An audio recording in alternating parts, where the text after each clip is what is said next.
This one has been a long time coming. The TIE Defender is one among the Empire's biggest blunders. I mean, really, Thrawn's masterpiece, a TIE fighter unlike any other, capable of outperforming most rebel fighters, and the Empire chooses the giant Death Ball. Admittedly, the Death Star is pretty cool, and it wasn't really Thrawn's fault that the TIE Defender never became a proper thing. And Thrawn was never as charismatic or as out there as Krennic, at least from what I hear. But anyway, enough ramble. Let's talk about the TIE Defender.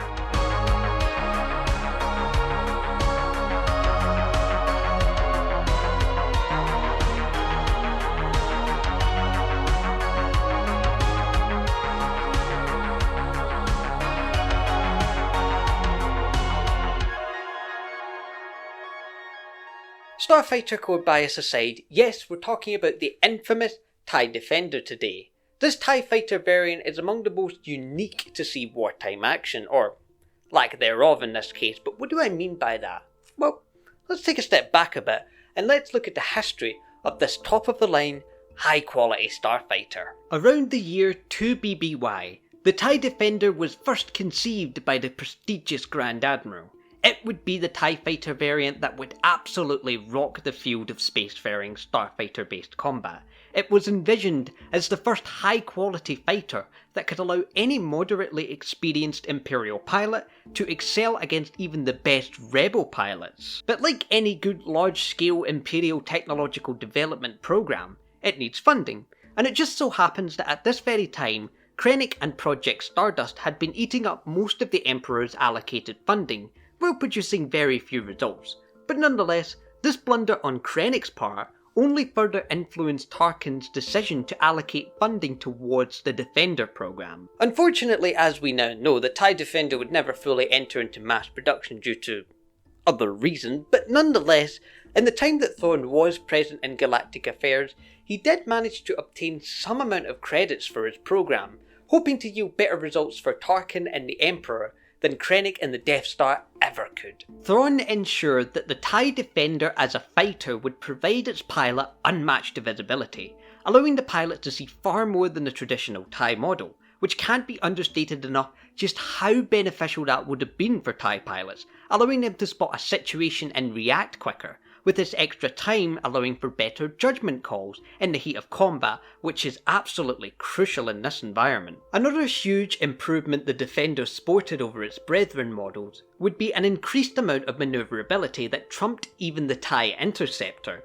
which, coupled with increased pilot visibility, you can really start to paint a picture on just how potentially dangerous this thing could be, and why it was such a big deal for the rebels that sought to oppose its construction. To get the Defender into mass production, the vehicles were set to be manufactured on Lothal, in the factory in the capital city. Just one problem, which took the form of Governor Arinda Pryce. You see, when Thrawn departed to Coruscant to meet with the Emperor to convince him to support the Defender program, back on Lothal, Pryce had made nothing short of a complete fool of herself, being on the opposing end of a rebel rescue attempt for rebel pilot Hera Syndulla, whom Pryce had captured. In the resulting escape attempt, the rebel group attempted to flee on top of the large fuel containers within the Defender factory's fuel depot. So what does Pryce do? Well, the only thing she apparently can do in this entire situation: blow up the entire fuel depot, which was needed in order to fuel every Defender manufactured on Lothal.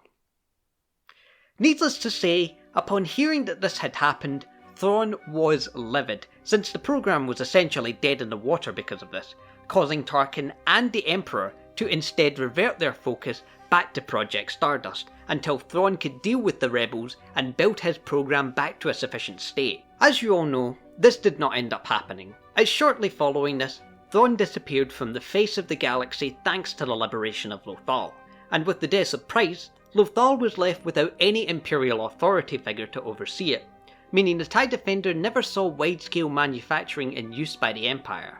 That doesn't mean that it saw no action, however, as some squadrons did have their own Defenders to help in the Civil War, like Dark Squadron for example. So besides an increased field of view and better manoeuvrability, what else did this TIE Fighter variant have over its brethren?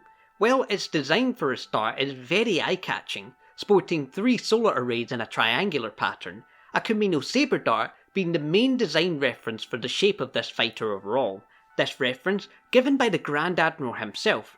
Certainly an interesting way of designing a fighter, but hey, it worked, so no complaints here. Its speed is unmatched, smashing through the sound barrier with a speed of around 1,680 km per hour, surpassing the top speed of even the Interceptor. Blisteringly fast, so blink and you'll miss it if you're a Rebel pilot. And an Imperial pilot too, I guess. But the most drastic feature of the Defender would have to be its use of a shield, which cannot be made clear enough just how important this is in the field of spacefaring combat. So on top of fantastic manoeuvrability and great visibility for the pilot, this thing is also a borderline tank and can take a real beating before it's off for a repair. Oh, and add in a hyperdrive, cause why not? Having its own hyperdrive is a great thing because then it is not reliant on a Star Destroyer for intergalactic travel, saving time and resources for an ISD hangar crew overall. Okay, that's all well and good, but what about the offensive capabilities? Well, you can rest easy knowing the Defender brings the big guns, 6 of them to be precise, sporting L-S 9.3 laser cannons, which are capable of offloading a devastating flurry of fire at medium to close range, meaning rebels won't know what hit them. Accompanying that, you've got CLL-3 ion torpedoes and concussion missiles, for when you really want to send a message. Should be noted that some elite defenders had more missiles given their higher priority, like defending the Emperor for example. So with all that kit, what purpose does this fighter actually serve and how is it any better compared to its brethren? Well, the Defender here is classed as a multi-role starfighter, meaning it's kind of a jack of all trades, master of none shall we say. It can go in the offensive, rather exceptionally I might add, but if need be, it can protect any Imperial structure, ship or space station being attacked by enemy squadrons. It can also partake in bombing runs, providing support for TIE bombers that are looking to rain hell down upon unsuspecting adversaries. For enemy bombers, the Defender is a nightmare to deal with because of its speed and manoeuvrability, being extremely difficult if not impossible to get a shot at it. So for enemy bombers, that fighter support is a must when dealing with this thing. While it should not be doing this, the Defender can take on entire enemy squadrons by itself if the pilot flying is experienced enough. Its capabilities over its predecessors allow it to dominate in the battlefield, regardless of whether it's on its own or leading the largest TIE squadrons the Empire has on offer. So overall, the TIE Defender is another one to the list of the Empire's best and most experimental TIE fighter variants. Compared to the cheaply made and mass-produced main series TIE line models, the Defender could have really stepped up the Starfighter Corps' game in the field of space warfare, especially now during the Galactic Civil War, where the Empire is really feeling the effects of having so few advanced TIE fighters like the Defenders. Do I think the entire Starfighter Corps should have been replaced with Defenders? Absolutely not.